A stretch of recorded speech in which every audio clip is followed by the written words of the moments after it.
What is going on, guys? Death here, and we're back with another video for Marvel's Avengers. In this quick guide, we're going to be giving you everything you need to know in order to be the strongest and mightiest Avenger. This is going to be the best beginner's guide out there. So without further ado, let's break it down.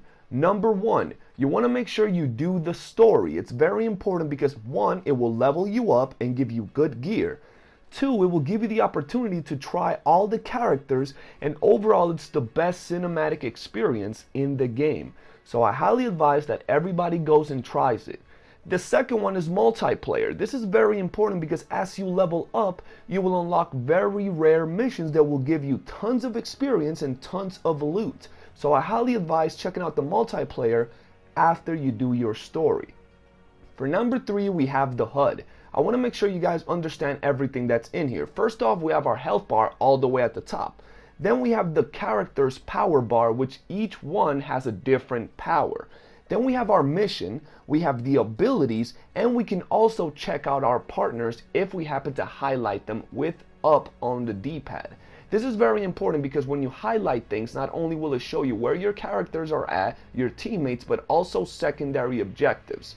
Then we have level and progression. How do you level up fast? You want to make sure you upgrade your armor in between missions. I will have a video breaking this down a lot better, but generally just improve your armor in between missions so you get better drops.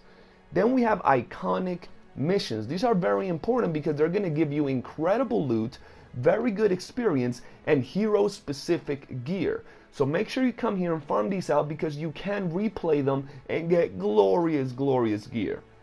Then we're going to be focusing on a main character. This will allow you to carry the rest of your team. It will unlock more missions based on your level. So overall, level up one character first to max rank. Now let's talk about the stats. First off, we have Might, which focuses on melee damage, Precision on range damage, Proficiency on critical and perk chance, Valor on heroic effectiveness and crit damage, Resolve on max willpower and willpower recovery, Resilience on armor, Intensity on stun status, and status resistance. So overall, you want to make sure you pick what you want, overall focusing on Might for up close battles and Precision for ranged battles, and the rest are secondary stats that you can pick at your own choosing.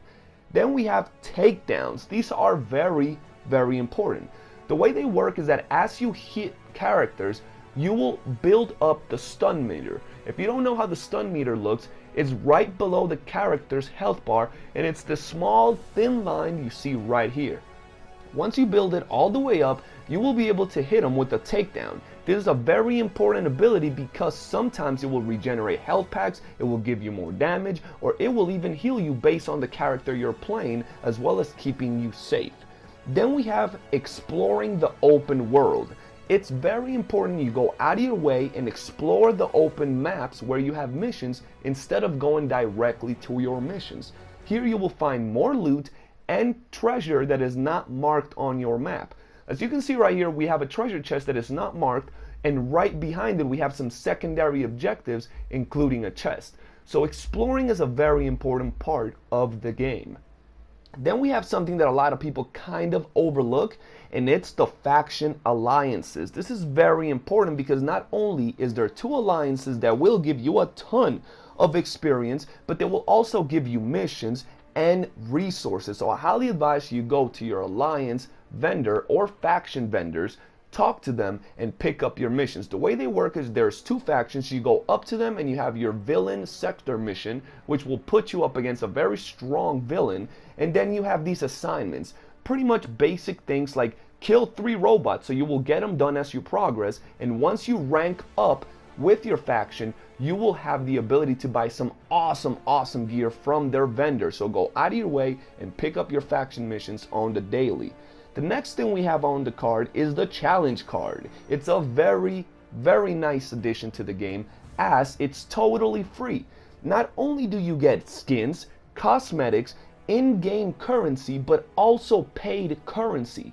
Yes, you can get currency that you can only get by paying real money by simply completing the challenge. And what you do is you see the daily and weekly events at the bottom. Make sure you guys pick them up and do them every single day.